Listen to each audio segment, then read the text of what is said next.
चलिए प्रमेय 11.10, इससे पहले जो प्रमेय किया था पाइथागोरस प्रमेय, बोधायन प्रमेय। ये बोधायन प्रमेय का विलोम या पाइथागोरस प्रमेय का विलोम है। इसमें हमें दिया हुआ क्या है, एक त्रिभुज है, इसकी दो भुजाओं के जो वर्ग का योग है वो तीसरी भुजा के वर्ग के बराबर है। हमें सिद्ध करना है कि वो त्रिभुज क्या होगा, समकोण त्रिभुज होगा। तो फिर इसका पहले डायग्राम बनाते हैं। क्या दिया हुआ है, त्रिभुज। तो सबसे पहले बनाएंगे हम एक त्रिभुज।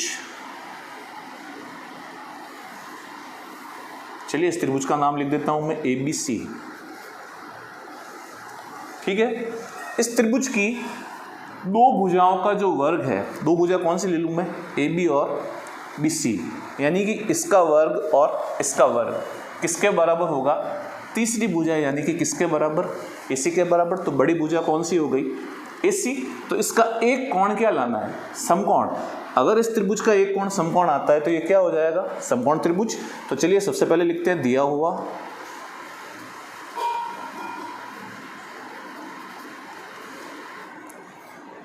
क्या दिया हुआ है, लिखेंगे त्रिभुज ABC में क्या दिया हुआ है, दो भुजाएं कौन सी हो गई, AB का वर्ग प्लस BC का वर्ग किसके बराबर है, AC के बराबर है।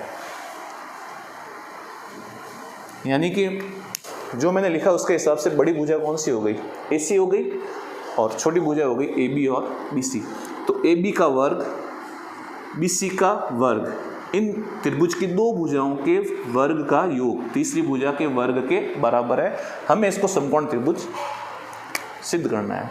यहाँ क्या लिखेंगे, सिद्ध करना। ABC क्या है, समकोण त्रिभुज। ये तो श्योर है 90 डिग्री यहाँ आएगा, क्यों, क्योंकि मैंने बड़ी भुजा कौन सी ली है, AC। तो लिख देंगे सिद्ध करने में त्रिभुज ABC एक समकोण त्रिभुज है, समकोण त्रिभुज है। ABC एक समकोण त्रिभुज है।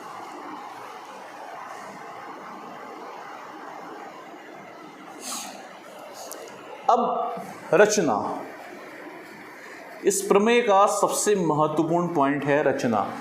रचना में क्या करेंगे, हम एक और त्रिभुज बनाएंगे। यहाँ पर एक त्रिभुज मैंने और बनाया है। इस त्रिभुज का नाम कुछ भी ले सकते हैं, DEF लो, PQR लो, तो मैं यहाँ ले लेता हूँ DEF। तो ये पास में एक और त्रिभुज होगा DEF। लेकिन इस त्रिभुज की एक विशेषता है, इसकी जो DE भुजा है वो मैं लूंगा AB के बराबर, और जो इसकी EF भुजा है वो किसके बराबर, BC के बराबर है। और इसका ये जो E है वो मैं क्या ले रहा हूँ, समकोण ले रहा हूँ। वैसे 90 लिखने की जरूरत नहीं, ये साइन 90 की डिग्री का।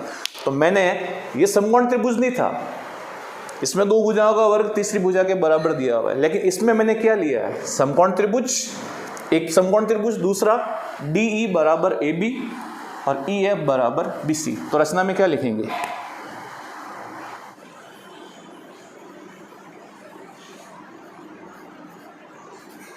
समकोण त्रिभुज DEF में समकोण त्रिभुज DEF खींचा, जहां कोण E बराबर कितना डिग्री, 90 डिग्री, तथा DE बराबर AB, DE बराबर AB व EF बराबर BC।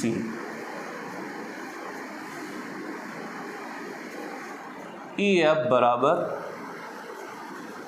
BC। इस त्रिभुज की दो भुजा इस त्रिभुज की दो भुजा के बराबर है। अब आएगी इसकी उत्पत्ति।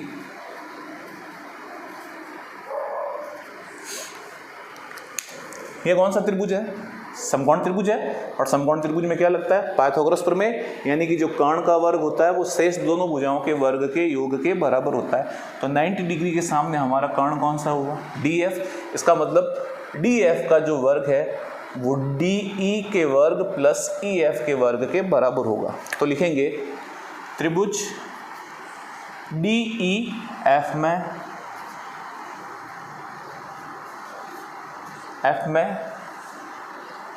कर्ण कौन सा है, DF। तो DF स्क्वायर बराबर क्या होगा, DE स्क्वायर प्लस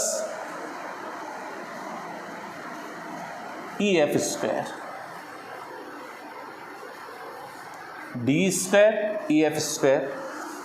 अब ध्यान से देखिए, रचना में DE के बराबर क्या है, AB।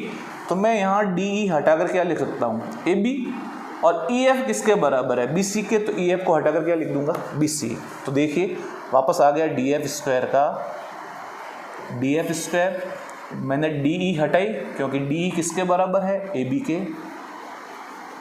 तो यहाँ AB स्क्वायर हो जाएगा प्लस EF किसके बराबर, BC के। तो यहाँ हो जाएगा BC स्क्वायर। इसको हम देंगे इक्वेशन नंबर 1, और यहाँ लिख भी देंगे कि हमने हटाया क्यों। तो क्या लिखेंगे, DE बराबर है AB व EF बराबर है BC। कहाँ से, रचना से। ये हमने बराबर कहाँ लिया, रचना में। चलिए नेक्स्ट, अब आपको क्या दिया हुआ है क्वेश्चन में, AB square plus BC square किसके बराबर है, AC स्क्वायर के। मैं इसका उल्टा भी लिख सकता हूँ, AC स्क्वायर बराबर AB square plus BC square. तो क्या लिखेंगे, चूंकि दिया हुआ है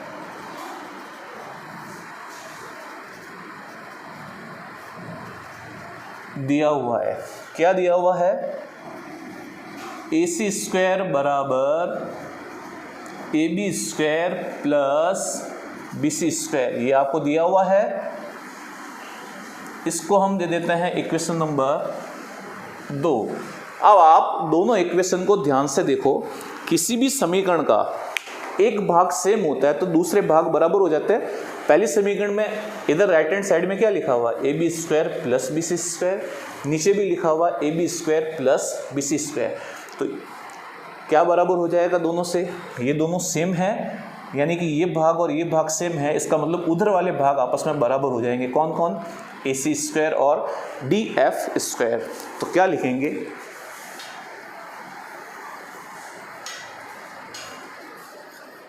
समीकरण 1 व 2 से क्या बराबर हुआ, AC स्क्वायर बराबर हुआ DF स्क्वायर। तो यहाँ लिखेंगे AC स्क्वायर बराबर DF स्क्वायर। अब दोनों का रूट निकाल दूं तो AC बराबर क्या हो गई, DF। अब दोनों त्रिभुज को ध्यान से देखो, AB किसके बराबर थी रचना में, DE के बराबर। BC किसके बराबर थी, EF के। और अभी हमारी जो AC है, यानी कि ये वाली भुजा AC किसके बराबर आ गई, DF के। इसका मतलब हुआ इस त्रिभुज की 3 भुजा और इस त्रिभुज की 3 भुजाएं क्या आ गई, बराबर। जब किसी त्रिभुज की 3 भुजा एक दूसरे त्रिभुज की 3 भुजा के बराबर हो तो वो त्रिभुज क्या होते हैं, सर्वांगसम होते हैं। और सर्वांगसम त्रिभुजों के कोण क्या होते हैं, बराबर। जब ये दोनों त्रिभुज सर्वांगसम है तो ये कोण किसके बराबर होगा, इसके। तो ये 90 डिग्री है तो ये भी कितना होगा, 90 डिग्री। जैसे ये 90 डिग्री हुआ, ABC क्या हो गया, समकोण त्रिभुज। तो चलिए इनको सर्वांगसम बताएंगे। तो पहला त्रिभुज क्या लिखेंगे, त्रिभुज ABC व त्रिभुज DEF में क्या क्या बराबर लिखना है। देखो, इसकी AB और इसकी D, उल्टा मत लिखना, D बराबर AB नहीं लिखेंगे, AB बराबर DE। क्यों हुई, कहाँ से आई, रचना में किया था तो यहाँ लिखेंगे रचना से। दूसरी EF किसके बराबर, BC के। तो इधर BC है तो लिखेंगे BC बराबर EF। ये भी कहाँ से आएगा, रचना से, और तीसरा क्या बराबर आया, AC बराबर आया DF। तो क्या लिखेंगे, AC बराबर DF। हमने सिद्ध किया तो यहां लिख देते हैं सिद्ध किया। तो इस त्रिभुज की तीन भुजा, इस त्रिभुज की तीन भुजाएं बराबर, तो त्रिभुज ABC सर्वांग सम हो गया त्रिभुज DEF के कौन से नियम से, S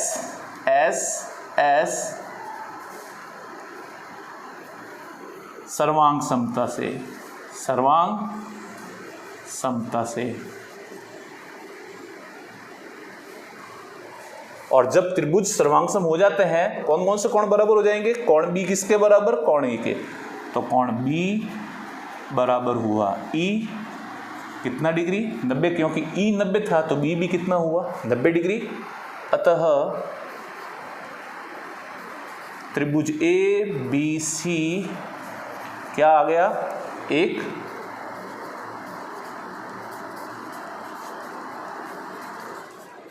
समकोण त्रिभुज है, इति सिद्धम।